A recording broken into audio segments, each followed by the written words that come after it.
सो बच्चों we were doing centre of mass, उसमें continuous objects के सेंटर ऑफ मास का formula is given by this.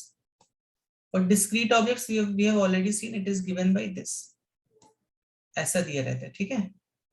तो इसको हम we can write it in a summation format. Summation format means जैसे if I write summation of xi, ठीक है. So if I just say summation of xi over here, तो summation of xi is given as x1 plus x2 plus x3 dot dot dot till xn. Okay, and this is a summation representation of this center of mass formula. Okay, so now this is a formula in an integral form. Let us try to understand each and every term over here now. तो यहाँ पर ये जो dm है, dm क्या है बच्चों? dm जो है यहाँ पर is a small mass element. जैसे अभी इस रॉड को अगर आप देखो, this rod is actually continuous this thing, this rod is a continuous system, ठीक है, या कंटिन्यूअस बॉडी है ये रॉड. तो यहाँ पर जो डीएम होगा बच्चों, ये डीएम, इस रॉड को हम स्मॉल स्मॉल पीसेस में डिवाइड कर देंगे डीएम की तरह. देखो जैसे एक मास यहाँ पर हो गया, ऐसे ऐसे कई स्मॉल स्मॉल मासेस में हम इसको डिवाइड कर देंगे. फिर एक यहाँ पे डीएम हो गया, फिर यहाँ पे डीएम हो गया, ठीक है. एंड वी विल अज्यूम कि जो स्मॉल स्मॉल मासेस डीएम है, इनको हमने जोड़ जोड़ के से रख दिया और हमारी रॉड बन गई जिसका मास है कैपिटल एम. इतनी बात समझ में आई बच्चों क्या आप सबको? इतनी बात सब बच्चों को समझ में आई क्या? किसी बच्चे को कुछ डाउट यहाँ तक? यस बच्चों जल्दी से बताओ, यहाँ तक किसी को कुछ डाउट है? तो डीएम बेसिकली क्या है? स्मॉल मास का एलिमेंट है जो कि हमने यहाँ पर ले लिया अपना, ठीक है. एक्स क्या है? एक्स जो है इस डीएम की पोजीशन है यहाँ से, करेक्ट. इसी तरह वाई क्या होगा? वाई की पोजीशन ओरिजिन से. जेड क्या होगा? Z, Z coordinate, correct. ये कुछ भी हो सकते हैं, 1 2 3 वॉट एवर यूनिट इट में बी दैट मच, ठीक है. तो देखो यहाँ पर हम इसको कैसे लिख देंगे? x into DM. तो x is basically a variable thing. x मेरा क्या है? वेरी कर रहा है ना. हर एक डीएम जो रहेगा अलग अलग पोजीशन पर रहेगा यहाँ पर. ओके, नाउ अब इस डीएम को देखो हम कैसे निकालेंगे. यहाँ पर हमें क्या दिया रह सकता है? मास पर यूनिट लेंथ हमें दिया रह सकता है, करेक्ट. और ये जो डीएम है एक्चुअली यहाँ पे जो इसकी जो लेंथ है, तो ये मास कितना है? डीएम है, ठीक है. इसकी लेंथ कितनी हो जाएगी? डी एक्स मान लेते हैं इसकी लेंथ हो जाएगी. तो m by l should be equal to dx by sorry dm by dx, ठीक है. तो mass per unit length should be equal to dm by dx. तो यहाँ पर देखो dm कितना आ गया मेरा? dm आ गया मास per unit length into dx. आप इसको ऐसा भी सोच सकते हो कि ये जो है मेरा, ये क्या है? Linear density. हमने देखा था 3 तरह की डेंसिटी होती है. लीनियर डेंसिटी, लीनियर डेंसिटी मतलब क्या हुआ? मास पर यूनिट लेंथ, ठीक है, दिस इज लैम्डा. फिर we have areal density. Areal density क्या होता है? Mass per unit area which is sigma, correct. तो यहाँ पे अज्यूमिंग इस रॉड का लीनियर डेंसिटी लैम्डा है which is mass per unit length. देखो इसकी लेंथ एल है ना, mass is this given like this, ठीक है. एंड इसी तरह we can also have volume density. Volume density is given by mass per unit volume which is given by rho, ठीक है बच्चों. ओके, तो अब देखो यहाँ पर हमने लीनियर डेंसिटी का यूज करके स्मॉल एलिमेंट डीएम का मास फाइंड आउट कर लिया, ठीक. इसी तरह अगर मान लो मुझे एरियल डेंसिटी दी रहती, तो मैं यहाँ पर क्या करता? Sigma is equal to D M by D A ले लेता. तो डीएम यहाँ पे क्या हो जाता? सिग्मा इंटू डी ए हो जाता. समझ में आ रही है बात कि नहीं आ रही है बच्चों? Likewise we have to take. Okay, so dm is given as m by l times dx. So यहाँ पर ये वैल्यू हम पुट कर देंगे. तो x फॉर्म जो होगा अपना 1 by m x into dm is m by l into dx, ठीक. ये m और ये m cancels, 1 by l x into D x, ठीक है। लिमिट कहां से कहां तक लेनी है, x कहां से कहां तक चल रहा है, देखो x जो वो 0 से लेके l तक हम जा रहे हैं ना, तो 0 से लेके l तक x यहाँ पर आ जाएगा। जैसे देखो जब हम समेशन का साइन लगाते हैं तो हम बोलते हैं ना कि i is from 1 to n, उसी तरह यहाँ पर हमें स्पेसिफाई करना पड़ेगा कि x जो है कहां से कहां तक मूव किया है, ठीक है, 0 टू l। एंड जब आप इसको करोगे सॉल्व इस इंटीग्रल को, it comes out like 1 by l, ये x स्क्वायर बाई 2 हो गया, this comes out to 1 by l times l square by 2, ठीक है। l देखो रॉड का कहां पर होता है, centre of mass l by 2 पर ही होता है, l by 2 पर होता है कि नहीं होता सेंटर ऑफ मास। समझ में आई बात कि नहीं आई, तो this is how you have to solve it. समझ में आई बात बच्चों की नहीं आई, समझ में आई बात की नहीं आई, से समथिंग। तो यहाँ पे ना बस अगर आपको डीएम निकालना आ गया ना तो it's very simple and easy. जैसे एक और हम लोग देखते हैं, जैसे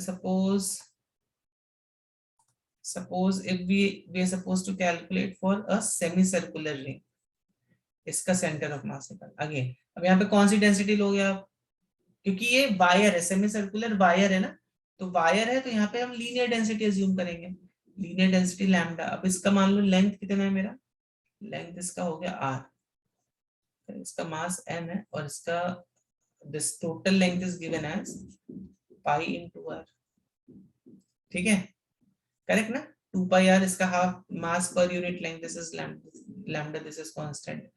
तो अब देखो, अब मान लेते हैं अपना ओरिजिन ये है, पहले तो हमें ओरिजिन फिक्स करना पड़ेगा। Let's say this is our origin, ठीक है, ठीक है ना। तो अब देखो यहाँ पर, अब ओरिजिन ये हो गया मेरा, और अब ये मान लो हम इसको मान लेते हैं this is a small element dm, so again तो m upon pi into R, इसकी लेंथ कितनी है, इसकी लेंथ है बच्चों, इसकी लेंथ मान लेते हैं d of r, this length is मान लो dr, ठीक है, या ds मान लो चाहिए तो, ठीक, ये यहाँ से ऐसे यहाँ पे डी थीटा से जा रहा है। तो ये एक्चुअली आपको प्रैक्टिस आएगा बच्चा, डोंट थिंक इस ये इसके लिए कुछ फॉर्मूला है, ये जितने आप केसेस सॉल्व करोगे उतनी प्रैक्टिस आएगा। So m upon pi r which is equal to dm upon ds, ठीक है, ये भी मास पर यूनिट लेंथ ही तो है यहाँ पर। और अच्छा आप देखो ds को क्या लिख सकते हो, ds को आप क्या लिख सकते हो, आर डी थीटा लिख सकते हो कि नहीं लिख सकते हो। जब भी सर्किल वर्किल का केस दिखे तो यहाँ पे आर डी थीटा लगा दो, यहाँ से तुमने थीटा ले लिया, ठीक है, या थीटा यहाँ से मतलब जनरली थीटा हम कहाँ से लेते हैं, थीटा हम यहाँ से लेते हैं ना एंटी क्लॉकवाइज से, थीटा है फ्रॉम हियर, तो 0 से पाई हम लगा देंगे थीटा, ठीक है। तो देखो यहाँ पे जब इसको देखोगे तो आर और आर कैंसिल आउट हो गया, और यहाँ पे डीएम कितना आ गया, m अपॉन पाई टाइम्स डी थीटा, ठीक है। अब चलो इसके x कोऑर्डिनेट और y कोऑर्डिनेट देखते हैं। तो पहले तो हम इसको इस फॉर्मेट में लिख देंगे, किस फॉर्मेट में, x com is equal to x dm upon 1 by m, तो 1 by m। अब यहाँ पे देखो x कितना हो जाएगा, यहाँ पे ये जो x की वैल्यू होगी, ये अगर मैं थीटा के टर्म्स में चाहिए तो बेसिकली यहाँ पर एक्चुअली ये देखो थीटा है, और ये जो है ना ये है मेरा डी थीटा, ठीक है,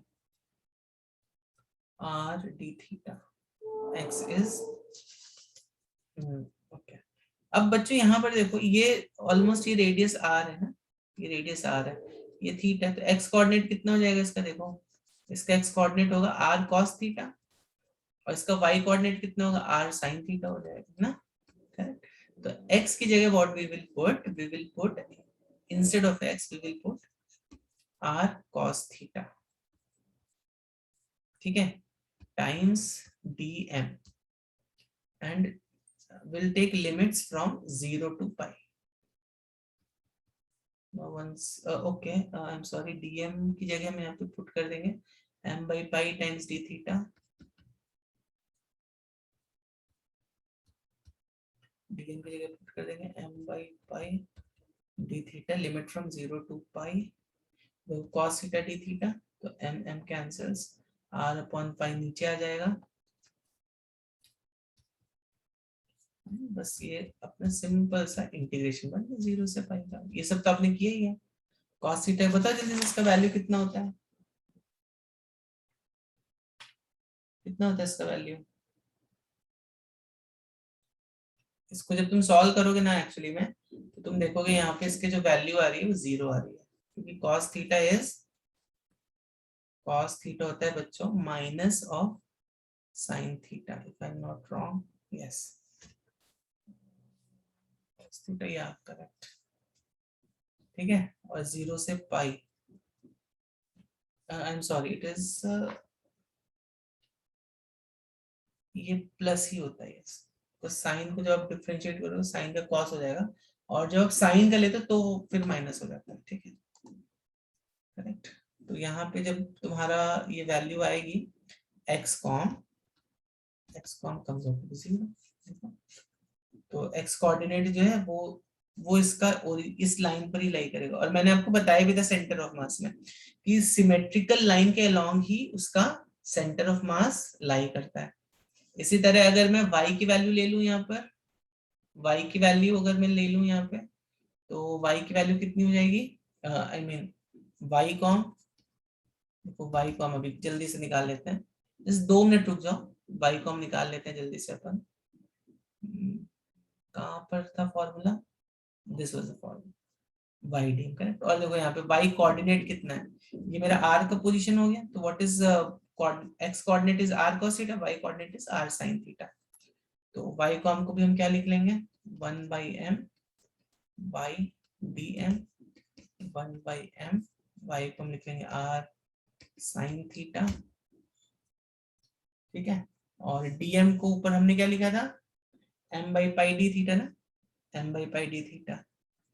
तो m by pi d theta, limits from 0 to pi. तो ऑब्वियसली m कैंसल्स, नीचे क्या बचा? r by pi sin theta d theta 0 to pi. ठीक है, and when you solve this you get minus cos theta 0 to pi. This is how much? This is r by pi minus cos pi minus cos minus of minus plus, और cos pi कितना होता है बच्चों? -1 होता है. r by pi हो गया -1, 1 plus 1 which is 2, so 2r by pi. तो y को हम की वैल्यू तो कितनी है? 2r by pi. That means what will be the coordinate of center of mass? x com comma y com will be 0 comma. ठीक है, चलिए बच्चों, so I think with this we end this here. तो आपका भी ये वाला chapter खत्म हो चुका है, लॉज ऑफ नेचर. ठीक है, लॉज ऑफ मोशन. ओके बच्चों, कल मैं आपको आपकी बुक के साथ मैप करके देख लेंगे हम लोग, कुछ बच तो नहीं है. And from mostly will start optics. चलिए, so I am ending the session here.